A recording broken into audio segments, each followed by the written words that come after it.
Saya Yosef bukan dari saksi Yehova, tapi saya sulit menerima pengertian bahwa roti dan anggur dalam perjamuan kudus itu adalah benar-benar tubuh dan darah Kristus, dengan logika bahwa ketika Yesus memberi roti dan anggur kepada murid-muridnya, itu adalah tubuh dan darah Yesus.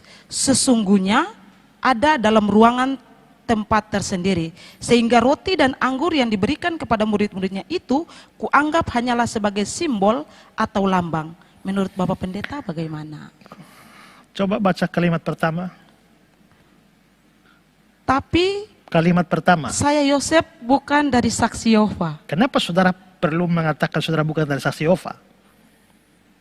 Apakah kalau saudara berpikir bahwa menganggap roti dan anggur itu hanya simbol, itu pandangan saksi Yehova? Tidak. Itu juga pandangan reform. Itu juga pandangan saya. Saya tidak percaya roti yang kita pakai di perjamuan itu betul-betul tubuhnya Tuhan. Saya juga tidak percaya bahwa anggur itu betul-betul adalah darahnya Tuhan. Bagi saya roti hanya simbol, hanya lambang dari tubuhnya Tuhan. Anggur hanya simbol atau lambang dari darahnya Tuhan. Tapi memang pandangan ini mendapatkan keberatan karena ada orang-orang mengatakan pada waktu Yesus di perjamuan terakhir di Matius 26 ayat 26 sampai 28. Saya baca ya. Dan ketika mereka sedang makan, Yesus mengambil roti, mengucap berkat, memecah-mecahkannya, lalu memberikannya kepada murid-muridnya dan berkata, ambillah, makanlah, inilah tubuhku. Bukan bilang, inilah lambang dari tubuhku. Inilah simbol dari tubuhku. Inilah tubuhku. Lalu, ayat 27, sesudah itu dia mengambil cawan, mengucap syukur, lalu memberikan kepada mereka dan berkata, minumlah kamu semua dari cawan ini, sebab inilah darahku. Darah perjanjian yang ditumpahkan bagi banyak orang untuk pengampunan dosa. Inilah darahku. Tidak dibilang, inilah simbol dari darahku, inilah lambang dari darahku. Jadi Yesus bilang, inilah tubuhku, inilah darah. Berarti roti betul-betul tubuh, anggur betul-betul darah. Nah, pandangan semacam itu disebut pandangan transubstantiation. Ya, bahwa pada waktu kita bilang, inilah tubuhku, roti betul-betul berubah menjadi tubuh Tuhan. Rasanya tetap roti, baunya tetap roti, tapi hakikatnya sudah jadi tubuh Tuhan. Baunya tetap anggur, rasanya tetap anggur, tapi hakikatnya itu sudah merupakan darah Tuhan. Tapi kalau kita mau mengikuti penafsiran demikian, menurut saya akan menjadi kesulitan. Misalnya kalau kita bertemu dengan Lukas 22:20 yang mengatakan, cawan ini adalah perjanjian baru oleh darahku. Haruskah kita menafsirkan pada saat itu bahwa cawan atau anggur itu berubah menjadi perjanjian? Sejak kapan cawan jadi perjanjian? Kalau mau harfiah ya. Seorang penafsir namanya Adam Clark, dia mengatakan bahwa dalam bahasa Ibrani, itu tidak ada kata yang berarti menggambarkan atau menunjukkan atau berarti. Tidak ada kata seperti itu. Dan karena itu kalau mereka mau mengatakan A menggambarkan B, biasanya mereka hanya mengatakan A adalah B. Karena kata yang berarti menggambarkan itu tidak ada.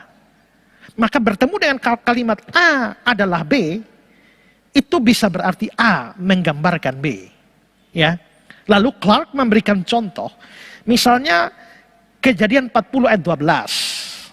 Ya, soal mimpi, dan dia memberikan dari terjemahan New American Standard Bible ya. Bahwa 3 cabang itu adalah 3 hari. Bukan melambangkan 3 hari, adalah 3 hari. Juga Kejadian 40 ayat 18. 3 keranjang itu adalah 3 hari. 3 keranjang adalah 3 hari. Juga mimpinya Yusuf. Ke-7 ekor lembu yang baik itu ialah 7 tahun. Apakah lembu itu 7 tahun? Tidak. Tentu lembu itu adalah lambang dari atau simbol 7 tahun. Tapi tidak dipakai melambangkan. 7 ekor lembu yang baik ialah 7 tahun. Ke-7 bulir gandum yang baik itu ialah 7 tahun juga. Ya. Daniel pasal 7 ayat 23-24. Binatang yang keempat itu ialah kerajaan yang keempat. Binatang yang keempat ialah kerajaan yang keempat. Bukan bilang melambangkan. Pakai ialah. Ke-10 tanduk itu ialah 10 raja. Ya. Daniel 8 ayat 21. Dan kambing jantan yang berbulu kesat itu ialah raja negeri Yunani.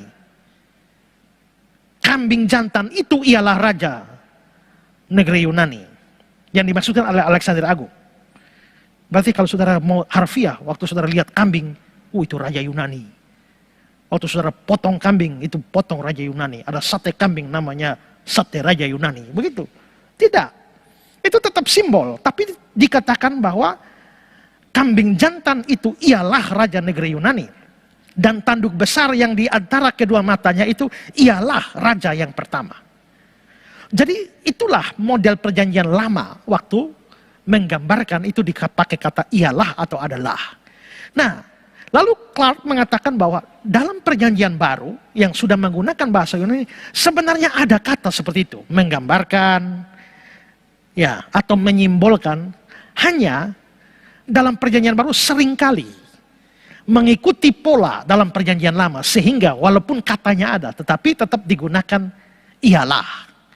Misalnya perumpamaan tentang penabur, bukan penabur, yang lalang di antara gandum, ya. Matius 13, orang yang menaburkan benih yang baik ialah anak manusia. Padahal jelas itu perumpamaan, harusnya ditafsirkan secara simbolis. Ada orang yang menaburkan benih yang baik ialah anak manusia. Ladang ialah dunia. Benih yang baik ialah anak-anak kerajaan, lalang ialah anak-anak si jahat. Musuh yang menaburkan benih lalang ialah iblis. Waktu menuai ialah akhir zaman. Ya, jadi digunakan ialah. 1 Korintus 10 ayat 4, saya baca ya, saudara perhatikan ini. 1 Korintus 10 ayat yang keempat mengatakan, dan mereka semua minum minuman rohani yang sama, sebab mereka minum dari batu karang rohani yang mengikuti mereka, dan batu karang itu ialah Kristus. Batu karang itu ialah Kristus. Tidak dibilang batu karang itu simbol Kristus. Kalau kita mau mengharfiahkan batu karang itu Kristus, saudara ketemu batu karang situ, oh ini Kristus. Ya, lalu tahu-tahu datang alat berat, dongkel batu karang itu, Kristus terdongkel oleh alat berat. Kan tidak bisa begitu. Tetap digunakan, tidak digunakan kata menggambarkan atau menyimbolkan, tapi harus dimengerti dalam konteksnya. Ya. Juga dalam Wahyu 1 ayat 20, ketujuh bintang itu ialah malaikat ketujuh jemaat, dan 7 kaki dia itu ialah 7 jemaat. Nah, polanya seperti itu. Maka dari sini terang ini pada waktu Yesus mengatakan bahwa inilah tubuhku, itu tidak harus diartikan bahwa itu betul-betul tubuh. Itu simbol.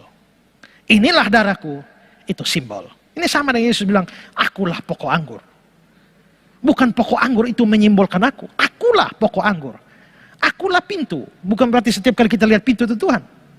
Ya, akulah terang dunia. Akulah roti hidup. Akulah jalan. Inilah tubuhku. Inilah darahku. Ya, jadi tetap menurut saya anggur simbol dari darah, roti simbol dari tubuh. Ya, jadi itu hanya bermakna simbolik. Karena itu dibilang perbuatlah ini sebagai peringatan akan aku. Jadi Yesus, kalau itu tubuh Yesus, berarti tubuh Yesus dipecah-pecahkan lagi. Darah Yesus tercurah lagi. Padahal tubuh Yesus dan darah Yesus dipecahkan dan dicurahkan hanya satu kali. Dan sifatnya segala setelah itu hanya peringatan. Dan karena itu peringatan, maka elemen yang dipakai itu hanya simbol. Ya.